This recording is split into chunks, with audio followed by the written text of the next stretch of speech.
Welcome, families. I hope you're enjoying the Early Connections Conference. I can't believe we've been doing this conference for 39 years. My name is Terry Turgeon. I'm the Program Director of Community Programs here at Perkins School for the Blind. And I wanted to just take a moment, welcome you, tell you a little bit more about community programs. Community programs, I think of as an umbrella term that encompasses several programs, the first of which is the Infant-Toddler program, for which many of you are familiar, as your children and you are members of. Believe it or not, the Infant-Toddler program has been in existence for 42 years, and on average, about 500 families annually go through our program. In addition to the home visiting model and the telehealth model that we've adopted since COVID, there are other elements to the Infant-Toddler program that you might not be familiar with, and I want to make you aware of. The first being that we have two groups that meet on the Perkins campus, parent-child support groups, on Tuesdays and Thursdays. They're led by two teachers of the visually impaired, a coordinator of the Infant-Toddler program, and myself, as well as a host of volunteers who help make it possible.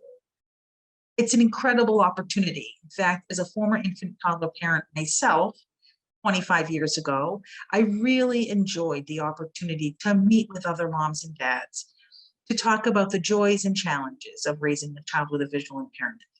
And so if you're not familiar with that and you want to learn more information, I would encourage you to talk to your Perkins TVI about getting more information. In addition to that, we also have a Monday evening support group for parents, but we host it virtually. And this has been really wonderful because it's enabled parents who may not be able to make it to the Watertown campus to still have that connection to other parents. And so if that's something that you're interested in, please reach out to us and let us know, and we'll assist in making that possible for you. As your children get closer to age 3, you may want to think about having what we call a Let's Move evaluation. This is not necessarily an orientation and mobility evaluation, which you actually should have once your child enters preschool, but instead meeting with an orientation mobility for a consultation prior to the transition at age 3. In addition to that, this summer, we're going to be hosting a 5-week short-term group, an informational group for parents around cortical cerebral visual impairment. So if your child is diagnosed with that and you are interested in joining us for 5 weeks this summer, then please send us an email and we can always give you more information about all of this. After your child turns 3 and you've exited early intervention and you're no longer part of Infant-Toddler, that doesn't mean that you can't still stay connected to Perkins School for the Blind. Our next program, Educational Partnerships, actually has 25 itinerant teachers of the visually impaired and orientation and mobility specialists who work in 125 cities and towns.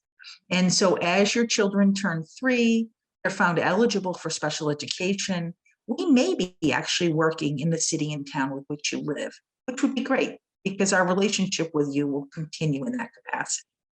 If we're not currently working in the city and town with which you live, you are welcome to reach out to us, or you could ask your special education administrator to reach out to us, and we're happy to begin that process. As your children get closer to age 7, I want you to think about our third program, Outreach. Outreach is an incredible place. It's the place where kids come to the Perkins campus, they stay with us for weekends or over school breaks, vacation breaks, and in the summer, and they learn while having fun. Things that we've done in the past. In February, we just returned from taking a group up to a ski festival in Maine. We've gone to Alabama to space camp. On the weekends, we've had fun programs such as podcasting, music and technology. We've hosted virtual book clubs. We've done cooking weekends. We've done everything. And what's really remarkable about it is oftentimes when students get older and they're going to their local public schools, they're often the only student in their community that has a visual impairment because of the low incidence nature of the disability. So coming to outreach where they get to make friends and they get to meet people who perhaps use a white cane the way they do, whether they read Braille or they use magnification, they get to meet kids that learn the way they learn. And they get to make friends and they get to participate in things that might not always be possible in their school setting. And so we start programming, accepting students around age 7. And if you're interested in learning more, certainly you can contact us. This spring, we have 2 pop-up events. These are events that we hold, across Massachusetts. We let families come, bring siblings, and parents can ask questions about outreach and kind of just get a feel for what it's like. I know parents oftentimes may be nervous about that first overnight. Maybe you haven't spent a weekend at grandma's house yet, or you haven't done an overnight with a friend yet. But I can tell you that parents, when they drop their kids off to outreach, might be initially nervous, but the kids can't wait to come back. And once they start programming with us, they often are repeat. They come back year after year after year. So 2 of the pop-up events that we have planned for this spring. We're going to go to the Tower Hill Botanical Garden, and we invite your family to join us there for free. And we will tell you more about outreach, and we'll do some fun things while we're there at the Botanical Garden around Sensory Garden.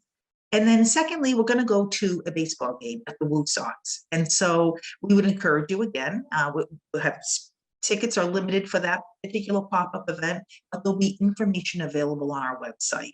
So in case you want to join us. So that's community programs. We hope you are enjoying the conference. And if you have any questions, or you want to learn more information, please do not hesitate to contact us. Thank you.